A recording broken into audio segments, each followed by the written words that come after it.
12:02, so I think we can get started. And I'm Barry Goodison. I'm chair of the Ottawa Centre of the Canadian Meteorological and Oceanographic Society, who is hosting this meeting today, this talk, our luncheon talk. And I want to welcome everybody who's participating from across the country, from the US or elsewhere. And I just have a couple of housekeeping notes I'd like to run over first, and ask that everyone turn off their video and audio, if they would please, to minimize background noise and help maximize bandwidth. For the question period, they'll be handled using the chat function, which you can find either at the bottom or the top of your screen. And we ask that you type your question in there, and you can do it during the meeting if you wish. And Helen Joseph will handle the Q&A at the end and present your question to the speaker. This way she can control the questions and who's speaking much more easily. And she may combine some questions if she sees there's a couple that are similar. And I should mention that this session will be recorded and posted on the CMOS YouTube channel within a couple of days, along with the other talks that have been already posted. So with that, I would like to turn over the session to Don Conway, our past chair of the center, to introduce today's speaker. Don. Thank you, Barry. Well, I'm delighted, and I think we're on a roll because we, about a week ago, we had a talk on autonomous observing floats in the oceans, the Argo floats. So this is a nice continuation. And as you know, most of the world is covered by ocean, yet we know very little about it, and only about 5% has been explored or charted. Yesterday, the Department of Fisheries and Oceans formally launched Canada's involvement in the UN Decade for Ocean Science for Sustainable Development, citing the importance of oceans for life on this planet. So a very important topic. One of the projects of the decade is to chart the world's oceans. And I find it interesting that we've been in space for about 50 years, and yet we still don't have a comprehensive map of the world's oceans. I'm delighted to welcome Mark Ward to tell us about the facilities and the missions that have been made that are possible on specialized research vessels like the Alucia and the Hmcs. I might just add that Canada's in the process, I hope, of building the offshore oceanographic science vessel, which will have capabilities for ocean exploration, mapping, and various experimentations research. Mark has been involved in marine work for over 2 decades as a planner, a coordinator, communicator, and in developing collaborations with numerous agencies. He has over 1,200 dives to his credit, including, I have to add, the exploration of a Canadian warship that was torpedoed and sunk in the English Channel in 1944, the Athabascan.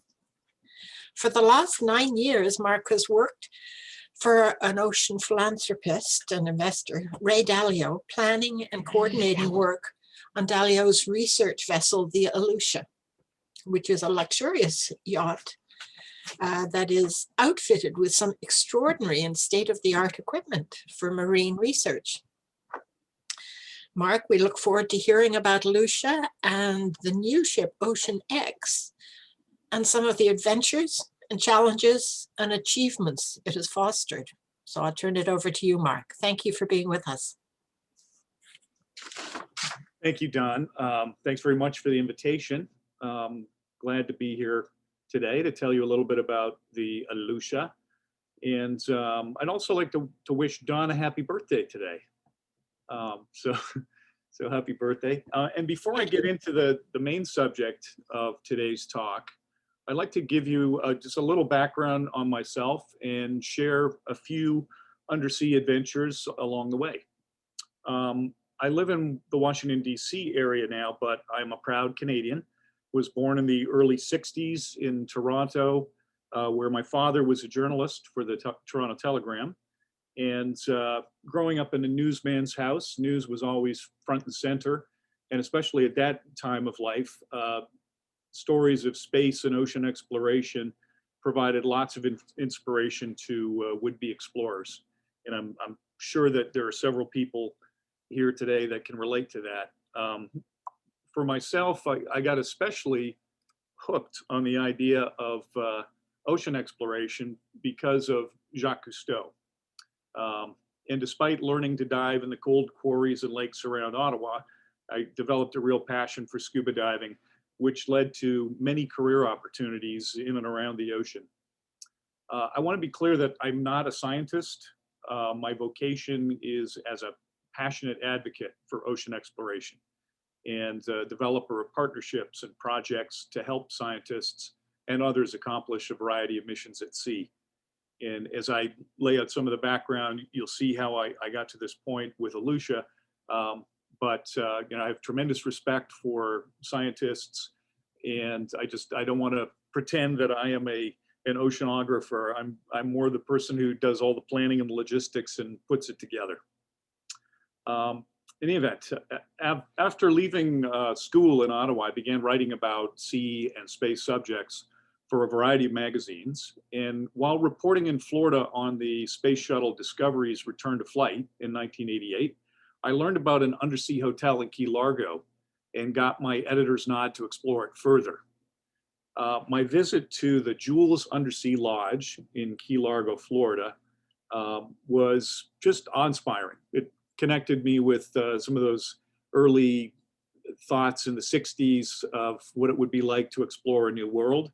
And the developer of this particular facility, Jan Koblik, had transformed an undersea lab from the 1970s and turned it into a very tourist-friendly undersea lodge, complete with a moon pool, hot showers, and really cool 36-inch viewports to take in those undersea views.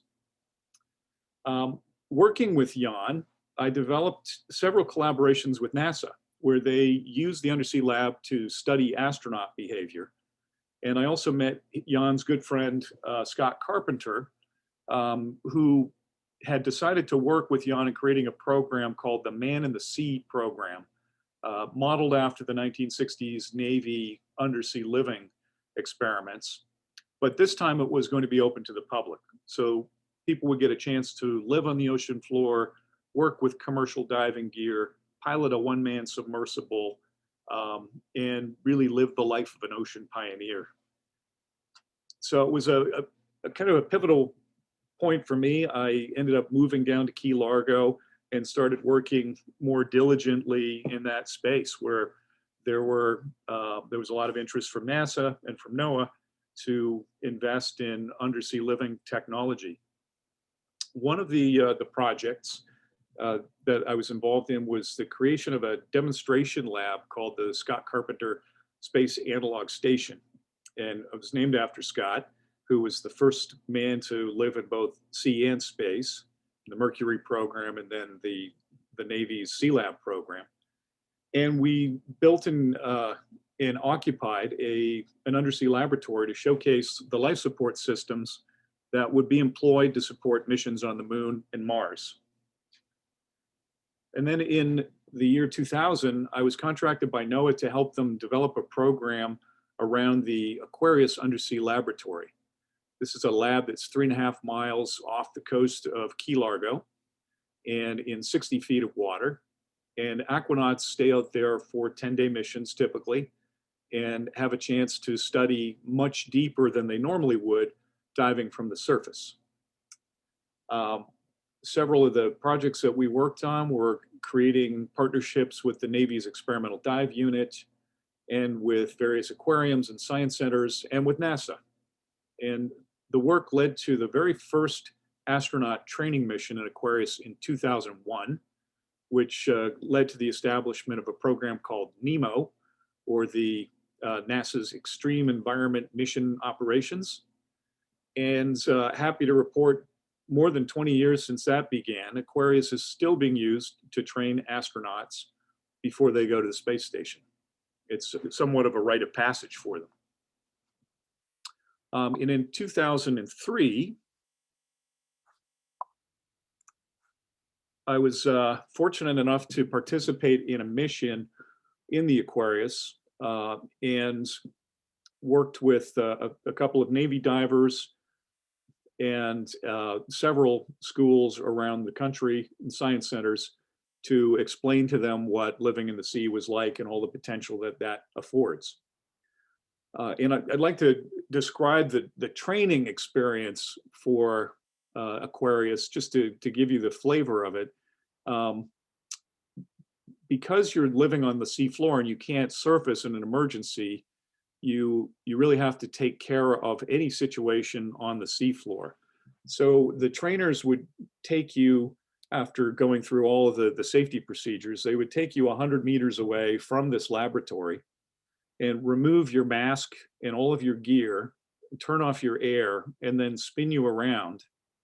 And you would have to put it all back together on your own, with them, of course, close by watching eagerly. And once you had it all on, except for the mask, then you'd have to find your way back to the laboratory, just feeling your way along a network of lines that they had laid out with plastic arrows. It was terrifying, but also incredibly confidence boosting to know that in a worst case scenario, let's say you're out on a mission and a large current comes in and the visibility disintegrates or you lose your mask, you can still find your way back without having to surface. So the training was actually a high point, although it was nerve-wracking, as you can imagine. But the timing of it was particularly good for me because I was at that time starting to investigate the whereabouts of a shipwreck that Don mentioned earlier, the HMCS Athabascan. And right after this mission in Aquarius, I collaborated with a producer with History Television to go and locate the vessel, dive it, and document it for a documentary. So I'll just take a few minutes here to talk about this story, which is, I think, of particular interest to Canadians. The HMCS Athabascan was also called the Unlucky Lady. She was one of 4 tribal class destroyers, excuse me, commissioned by the Royal Canadian Navy in 1943. She was nicknamed the Unlucky Lady due to numerous assaults that she experienced, including the first glider bomb attack in the Bay of Biscay in 1943, and her ultimate sinking in 1944, just 6 weeks before D-Day. My grandfather, my father's father, was one of 128 sailors to be lost with the ship. So it was always a big part of our personal history. So in July of 2003, we assembled a group of 5 divers in Brittany, France. The wreck went down about 5 miles or 8 kilometers north of a small town called Abarac, which is not too far from Brest. And we did 3 dives on the Athabascan, going down to 285 feet, which, as you can imagine, required a lot of preparation and a lot of extra tanks. In fact, each of the divers had to carry 4 tanks with them, 2 on the back, which contained the majority of the mix, and that was mixed with nitrogen, oxygen, and helium, and then a nitrox mix that was clipped onto the front and left side, and a pure oxygen mix on the right side, front side. So you would only have about 15 to 20 minutes on the wreck itself during a dive, but it would take you about 5 to 10 minutes to get down to the site, and then another hour of decompression. Very challenging diving. The currents can get up over 6-7 knots in the English Channel. So you would time the dive to start at slack tide when the water started moving back in the other direction. And that would give you about 15 minutes before the current would just pick up too much to stay on the site. So while we were down there, we captured 2 hours of video footage and really uncovered the clues to the ship's fate, where she was struck, how she blew apart.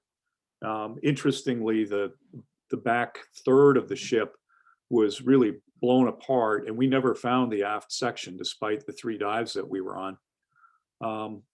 I was given the honor of placing a plaque on the vessel, which you can see in this picture. I'm just approaching it, ready to lay the plaque on it on behalf of the Canadian Navy. And then, as I mentioned, this was the subject of a history television documentary. So the results of this experience were that the Athabascan has been positively identified. She'd been, her whereabouts have been unknown for, really 60 years. And we were able to figure out that there was no evidence of a second torpedo strike on the port side, which was one of the friendly fire theories that had been proposed.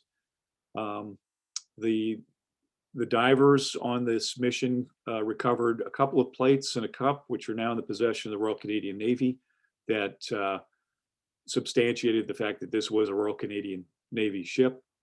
I was given the honor of placing the dog tags from one of the survivors who was with us on this expedition, who had gone to a German prisoner of war camp, and he told me to put the dog tags with his mates, which was obviously a very moving experience.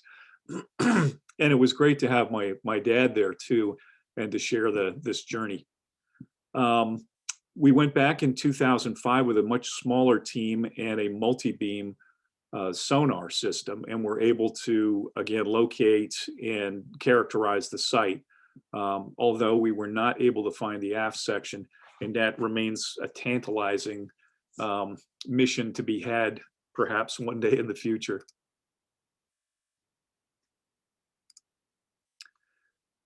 So when I came back from the Athabascan, I went back to work with Aquarius, and I was introduced to a group called the Sea Space Symposium. And they consisted of astronauts and ocean scientists that shared a common love of scuba diving. And they would do twice annual conferences and dive trips combined around the world. And so this was obviously a dream job, to work with Buzz Aldrin and Sylvia Earle and plan all the details of their many trips. This picture here is from our 40th anniversary in the Bahamas, where I staged a signing of the original documents of incorporation using a waterproof pen on the seafloor. So it just is kind of a snapshot of the kind of crazy logistical issues of putting on a trip like that. One of the members of Sea Space introduced me to the owner of Alucia in 2012, 9 years ago now, Ray Dalio, and he had just purchased the vessel and was building out an ocean exploration program. And so it was obviously fantastic timing to be getting into this exploration world with somebody who had almost unlimited funds and a true passion for ocean exploration. So I'm going to show you now just a little bit about the Alucia as we get into more detail about her capabilities and then some of the missions that we've been able to do over the last 9 years. The MV Alucia is a 56-meter. Oh, I'm sorry. Try that again.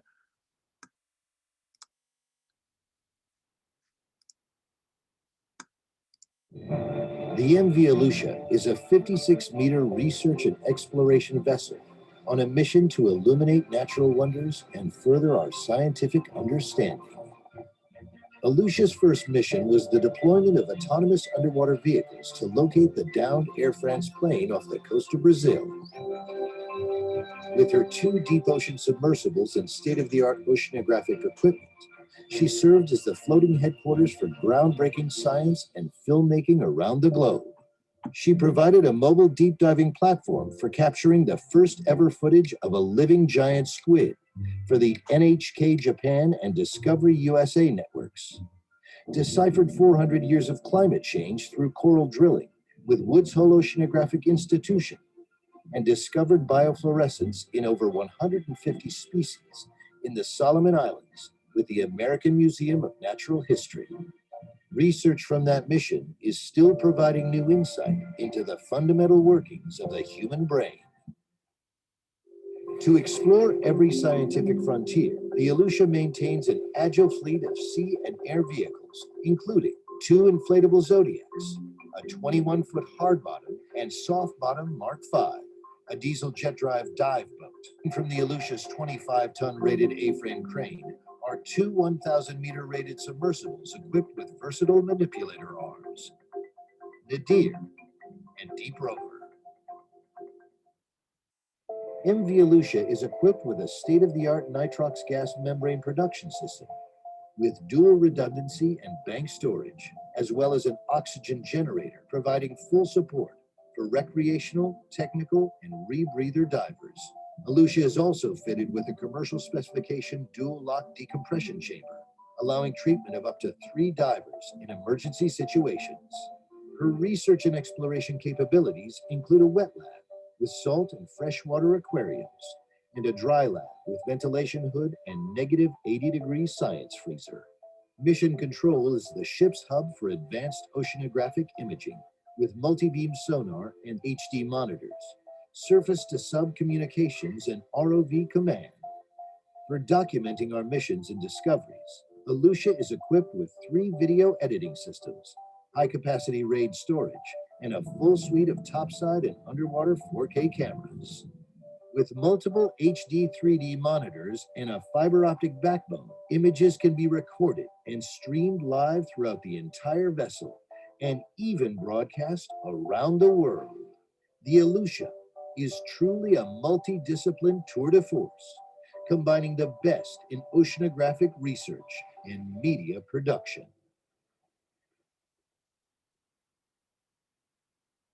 One of the things about Ray's approach to this vessel, which I think is unique, is that his vision was to do basically 3 different things with the ship. One was to support science, particularly those kind of programs that would not receive funding from governments.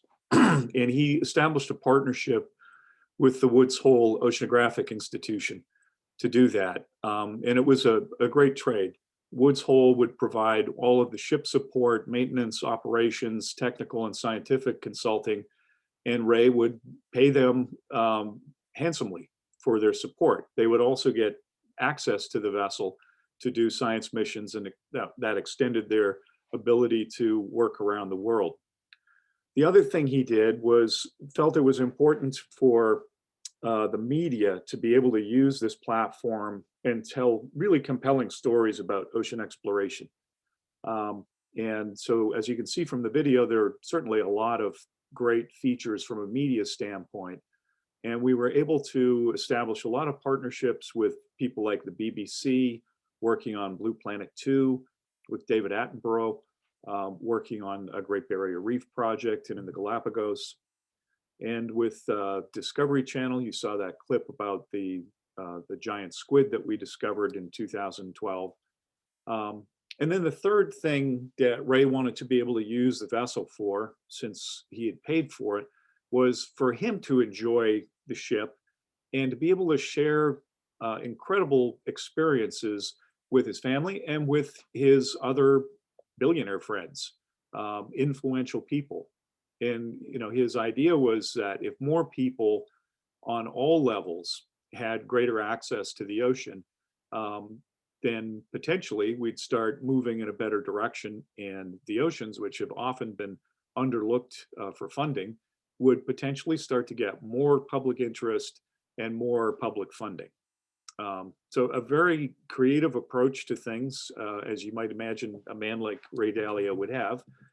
And my job specifically was to support his expeditions, to plan them out, coordinate them, introduce him to heads of state in the places that we went to, or interesting research projects, and even simple villagers in Papua New Guinea, so that he would have a chance to really learn more about the world and interact with it on multiple levels. Tell you a little bit more about her research capabilities, and then one other aspect that makes the ship sort of unique. So the main feature of Alucia that kind of separates her from other vessels is that she's capable of launching submersibles with the A-frame off the back, and also has a helicopter deck, and has a very effective suite of dive support, the ability to make oxygen and store helium and nitrogen and oxygen for mixed gas diving. And also we have a 3-person hyperbaric chamber on board, which means if you're doing a project in the middle of the Pacific where a chamber is not readily available, it gives you that extra layer of security that your divers, God forbid there's a problem with the bends, have got some immediate treatment on hand. And then, as mentioned in the video, we have these 2 deep diving submersibles that are capable of 1,000-meter dives. And just a quick side note for the Ottawans in the audience. I was delighted to learn early in this program that our submarine, our main submarine, the Triton, was designed and built by a fellow Ottawan who now lives in the Vero Beach area and has created the largest submarine manufacturing company, at least a research submarine manufacturing company. And we've had a partnership with him for many, many years. Patrick Leahy is his name. He's also the gentleman that recently built the deepest diving submersible in history that was funded by billionaire Victor Vescova to do the 5 deeps, the deepest locations on the planet, including the Challenger Deep in the Pacific Ocean. You probably have seen some of the news reports about that. It's not only that he was able to build a sub that could dive at once, but it has been able to repeatedly dive on the deepest spots in the planet and is still functional and operational today. So kind of a neat connection with another Ottawan there for the hometown crowd. Getting back to the other facilities on Alucia, she has a built-in sonar system which allows her to do seafloor mapping down to 1,000 meters. And we have this very sophisticated mission control center and a minus 70-degree Fahrenheit freezer, which is great for storing scientific samples. One of the unique aspects of Alucia is that while she's a great science platform, she also has super yacht amenities. This makes her sort of a hybrid science vessel super yacht. She has 2 VIP suites and 3 other really well appointed twin berth cabins. And the main lounge has got state-of-the-art audio video, and we offer 5-star dining on board when the boss is on board. You've also got a lovely top deck for alfresco dining, and then ship-wide Wi-Fi and the ability to communicate anywhere in the world. Going into the historical aspects of Alucia, she was in part designed by Jacques Cousteau back in the early 70s and launched as the MV Nadir in Auroux, France, for the French Marine Institute, IFREMER. She supported hundreds of sub-ops with the Nautil submersible, including the first dives on the Titanic in 1987. She played a prominent role in the blockbuster movie Sahara with Matthew McConaughey and Penelope Cruz. And she was able to locate the black box and wreckage of the Air France flight 447 off Brazil. She was also, as mentioned in the video, on the first expedition to film giant squid in the wild, working with NHK and Discovery Channel, and supported a couple of David Attenborough programs, one at the Great Barrier Reef, Great Barrier Reef, and another in the Galapagos. And then she served as a platform for a multi-year partnership with the BBC, filming the Blue Planet 2, which included a record deep dive in the Antarctic to over, well, almost 1,000 meters. So I'm going to take just a few minutes to run through some of the owner expeditions that I think are noteworthy and pull out some of the experiences on those missions. I started in Micronesia in 2012. And the reason that we went to Micronesia is that Ray had funded research with the Woods Hole Oceanographic Institution into climate change. And the scientist focused on drilling core samples of huge coral heads so that he could get as deep as possible into the coral. And he would extract these cores, and in the lab, after slicing them, you'd be able to read the specimen much the way you'd read rings in a tree. And he could discern changes in the climate over hundreds of years. It was a very unique way of approaching climate change, particularly in the Pacific, which is a little harder to measure. And then he had this technique after going into the coral, because it is obviously a little invasive, where he would pump in a special concrete to fill in what had been taken out. In the video, you might have seen a scene with people hovering over a coral and drilling something into it. That was actually Ray Dalio being able to participate in the science mission. So he funded the science mission and then came in after it and worked with the scientists to see exactly what his money was doing. And then while we were in Micronesia, we met with several heads of state, including the president of Micronesia, and addressed the issues of overfishing. And Ray initiated a program with Conservation International to try and get the data to help combat the overfishing assault on Micronesia and many other states in the Pacific, where you have these massive fleets from China, Japan, Taiwan, and elsewhere coming in and scooping everything up. And because there wasn't a whole lot of data around that, they could do it with impunity. But Ray's hope was that by showing the facts and how the fisheries had been declining, he'd be able to confront the obvious overfishing that was taking place. That's a work in progress. I think he was a little disappointed with the progress that they've made on it, but it's an example of how bringing somebody who has means and influence directly to the site can lead to some impressive investments and changes in public policy. So one other thing that happened in Micronesia, which was kind of interesting and maybe apropos for this group, we ended up going straight into a Category 5 cyclone Bofa, and played a game of hide and seek with it for the last third of the trip when we were approaching Palau.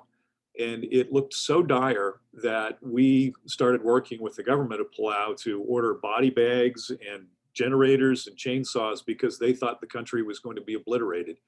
And from my perspective, it was another opportunity to see a person like Ray Dalio roll up his sleeves and want to help, regardless of the fact that this was his vacation. He actually got his guests involved in preparing for the rescue mission that we thought we were going to be embarking on.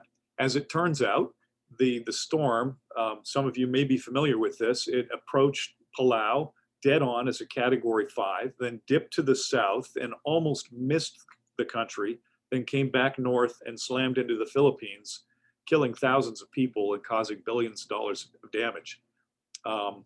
One of the locals in Palau told us that they have a group of shaman essentially that blow conchs into the wind when a storm is coming, and they took credit for diverting the storm. But it's pretty interesting to see the track of the storm. You might find that fun. We also went to the heart of the Coral Triangle in Indonesia, a place called Raja Ampat. And this again was a follow-on to a science mission. And in this case, Ray also wanted to help the governor of Raja Ampat, who had opened up that region for tourism, help him to promote the incredible diversity, biodiversity in the coral reefs that are there. It turned out that this governor was one of the first people in that whole area, Southeast Asia, to create a marine protected area. And it was very successful, but he'd never even been scuba diving, never been underwater.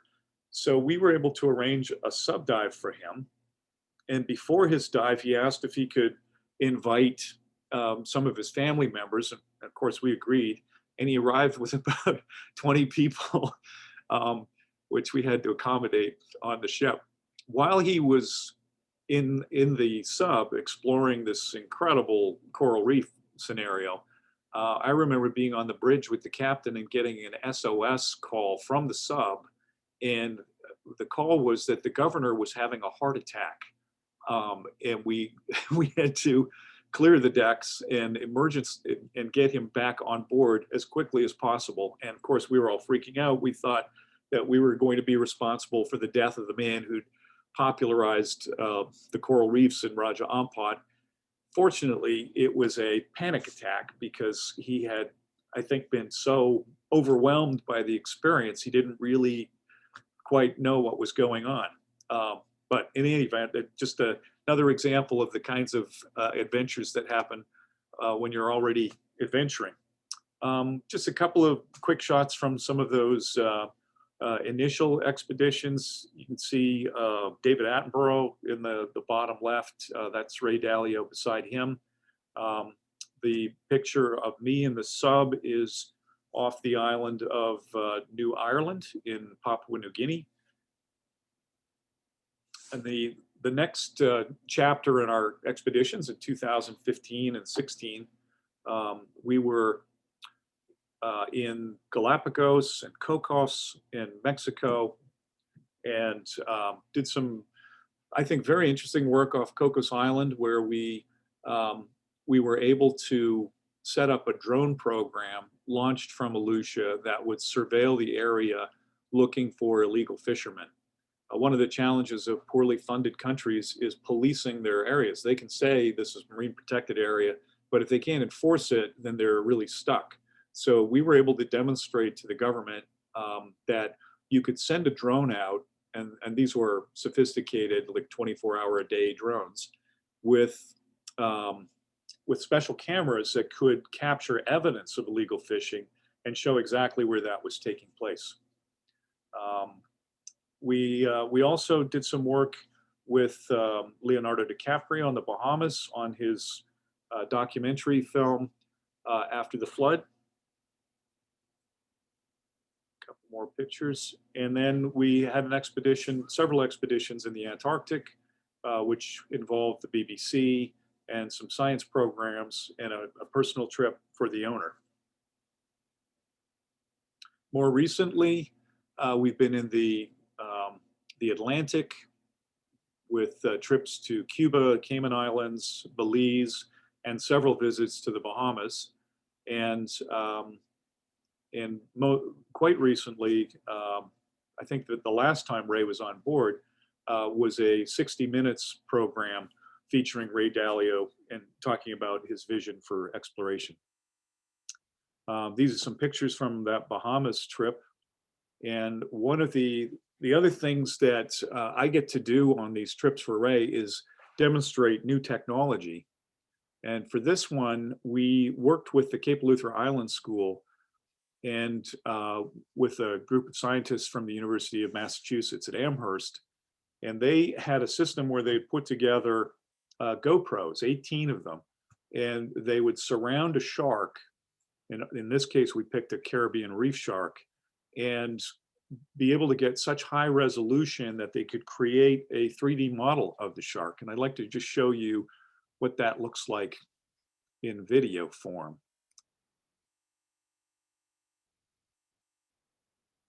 So this is an actual Caribbean reef shark that the scientists had such great data from that they could just make it do whatever. And I think one of the more compelling aspects of this is it opens up the possibility that scientists can capture exotic animals using this technique without touching them even, and then create 3D renderings that are very high fidelity. In fact, if I was with you in person, I would be able to pass around this 3D model that we printed out from that very same Caribbean reef shark. But you can make this any size, and you could even animate it. So potentially you could find an exotic creature like a giant squid, scan it, and have it animated in an aquarium, and people wouldn't even know that it's not the real thing. So it's just one example of the kind of projects that we get to experiment with, and it just opens up a lot of possibilities. It's also the sort of thing that would maybe be difficult to get government funding for. So Alucia did her last mission in late 2019. And the reason is that Ray has shifted his focus onto a new vessel, which is the Ocean Explorer. And it's a more modern vessel. It was launched in 2010, as you can see here. It's about 100 feet longer than Alucia, which is only 56 meters, and has just an incredible assortment of capabilities, including a side deployed ROV that you can see there, a much more capable A-frame off the stern, a larger helicopter deck with a hangar off the bow, and room for lots of submarines and many, many other amazing scientific equipment.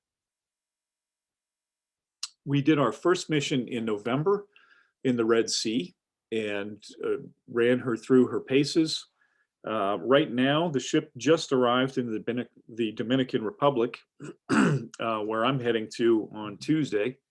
And we're at the early stages of a television series in collaboration with the BBC, Nat Geo, and Jim Cameron. Just before I wrap up with the presentation here, I want to show you a video that we did in collaboration with Jim Cameron that sort of explains the vision for this new chapter in exploration and talks a little bit about the vessel.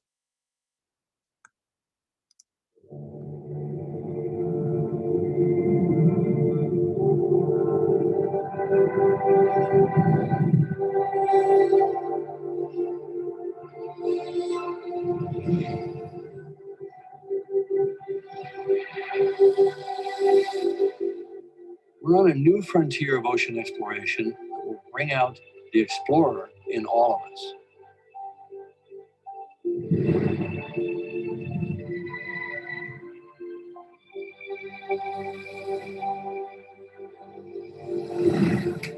We're partnering with the Hmcs initiative to build a mind-blowing platform for exploration, a research vessel that's a one-of-a-kind ocean conservation and media platform to explore the world's oceans in ways that were never before possible, to create one big wave for the ocean.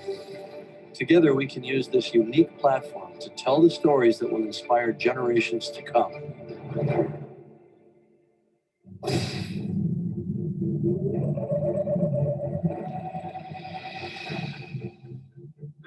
The internet exploded with these pictures this week. Remarkable stuff here, captured for the first time ever. Giant squid in its natural habitat.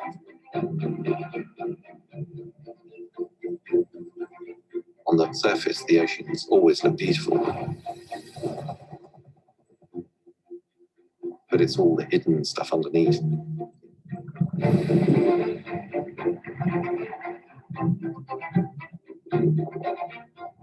I think it's really exciting. There's still a massive part of this planet we know nothing about.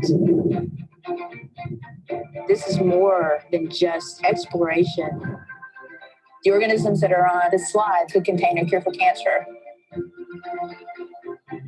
No one has previously dived 1,000 meters in Antarctica.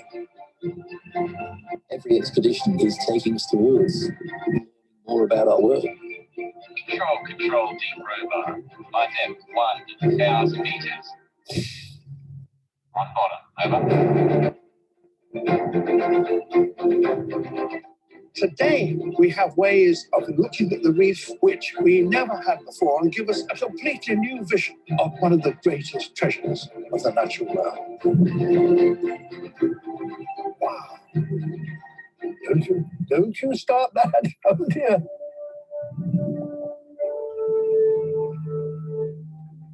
We need to make people understand what we do in the next 10 years is going to determine what the ocean looks like in 200 years' time. Their quality of life is dependent on what we do in the ocean.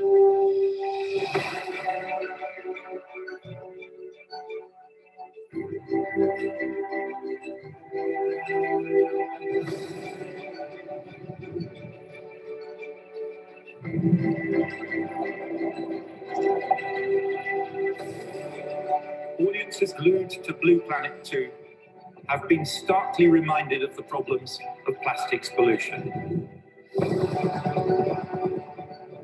50 years ago, Jacques Cousteau and Calypso managed to capture our imagination.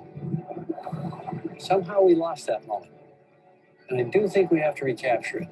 We have to get back that global and personal connection to the sea.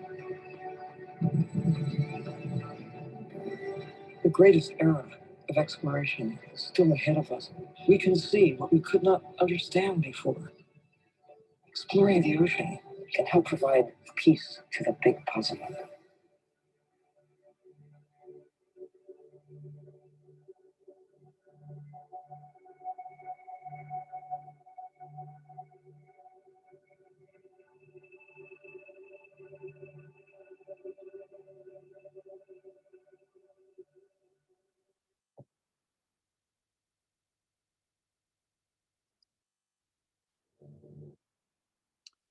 Well, that kind of does it for the presentation. Thank you guys for your attention. I hope the video came through okay. We had a few technical issues with it, but hopefully that you got the idea. Great. Thanks so much, Mark. It's Helen Joseph here. You can hear me fine, can you? Just give me a thumbs up. Great. Thanks. That was just so inspiring to see what's happening. I used to work at Fisheries and Oceans for most of my career, and we used to use the phrase 70% of the globe is covered by oceans, and it's really a misnomer to call our planet Earth. It really should be called Planet Ocean. So I think that's quite consistent with what you were saying to me. So I'm going to be helping to facilitate the questions this afternoon. Please, if you've got them, pop them into the chat room. But I might, while folks are thinking up some questions, I've got one of my own for you here, Mark. Following up a little bit on, Dawn had mentioned in her introduction that we're just moving into the UN decade on ocean science for sustainable development, and they have a series of outcomes that they're aiming towards over the coming 10 years. And there's things like, a safe ocean, a predicted ocean, and, a healthy and resilient ocean. But I think the one that might be most aligned with what you've been talking about in the last bit here is an outcome that's called an inspiring and engaging ocean, where society understands and values our oceans. And I think a lot of what you've been presenting here is all about sort of reaching the public, letting them know the value, helping them appreciate the ocean. And I just wondered what comments you might have on that in terms of the importance or what you've seen with the impact of work you've done on these documentaries and whatnot. So just your thoughts on that, maybe. Sure. Well, as I said at the outset of my talk, I grew up in the 60s and was mesmerized by the Apollo program coverage, Jacques Cousteau. I think I'm sort of the poster boy for this concept of getting the message out in inspiring ways. And I see it with some of the younger people in Oceanx in our group who were captured by some other oceanographic film that they saw or were inspired by Sylvia Earle or other people. So I do think that's one of those areas that requires a lot of funding, and it's sometimes really difficult for the government to invest in that. And that's where I think someone like a Ray Dalio, and there are others who can use their accomplishments to make a statement and generate more interest, which in turn will make it easier down the road, a generation later or so, when people are asked if it's worth supporting ocean exploration. The seeds were planted early enough that they are enthusiastic about it when the time comes. Yeah, no, thanks for that. So a couple of questions that I'll pull out of the chat room. You can tell we're a bunch of Canadians who have a very large Arctic Ocean, because there's a little bit of interest in terms of whether the ship is able to operate in, I guess, ice conditions of any sort. I didn't see a lot of ice in those videos you were showing, but yes, that's right. well, I mean, of course, we were in the Antarctic, and Alucia is an ice class 3 vessel, which basically means she can go into icy conditions, but is by no means able to break through ice. Ocean Explorer is much more capable. And I'm very sad to report that just within the last week or so, we had to cancel our plans to go to Baffin Island. Which was very disappointing. It was going to be part of our television series with the BBC, but through the government process of getting permits and the amount of money that was asked of us, we're talking like hundreds and hundreds of thousands of dollars just to come into the country. I was a little embarrassed that, you know, this opportunity to showcase Canada's North was basically just shut down. So instead, we're going to Svalbard in Norway. Yeah, oh, that's unfortunate. Someone was asking, what happened to the Alucia? Is it still operating? It's right now in Rotterdam, in Holland, and it's in the process of going to a new owner. I can't share too many of the details of that, but it's no longer being put to its normal use. So all of the energy has been moved on to Ocean Explorer. So you could you nod your head if it's coming to a Canadian Coast Guard?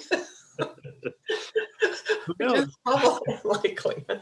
I have to admit, I know Paul Lyon is on the call as well, and Paul and myself and perhaps others have been on some of the Fisheries and Oceans research ships. And I tell you, the conditions and the accommodations are not even in the same realm of what we're watching here this afternoon. Well, I'm partial. I would love to see a situation where Alucia is able to do some work in the Arctic. Yeah. John Falkingham's asking a question. I don't know if you're going to be able to answer it. He goes, can you divulge the cost of Ocean Explorer? And then he says, what do you think about the proposed $1 billion cost estimate for Canada's new oceanographic science ship? Well, I can't get into too many details for obvious reasons, but I can say that when the vessel was purchased in 2016 from a Norwegian company, Volstad, it was purchased for a great deal. Ray is brilliant at timing his purchases. The money he saved on the purchase, he's put back into it again and then some. Was much more expensive than anybody imagined, which is kind of like fixing up a house. So it potentially will be the best equipped ocean research and media platform operating the seas. And there's a lot of great ships out there too. What's unique about Ocean Explorer is it has this tremendous media platform. One quick example on that is we've got a partnership with Microsoft right now to bring into practical use something they call the HoloLens, which is a projection system that comes off of a table. And so we're able to now do multi-beam scanning of a canyon, let's say, in the Atlantic, and then project that and have scientists standing around it, pointing to the different features in it and planning a dive with the sub, and then to be able to go down and do that again. So we're able to actually bring features from the depths to the surface. Yeah. A lot of vessels that can do multi-beam and other great oceanographic work don't have the ability to do that sort of thing. No, that's really groundbreaking to be able to do that sort of thing. I realize now you have another commitment at 1 o'clock. Is that right? Yeah, a little after 1, I'll be fine. Okay. Maybe I have one more question here from Robert Williams.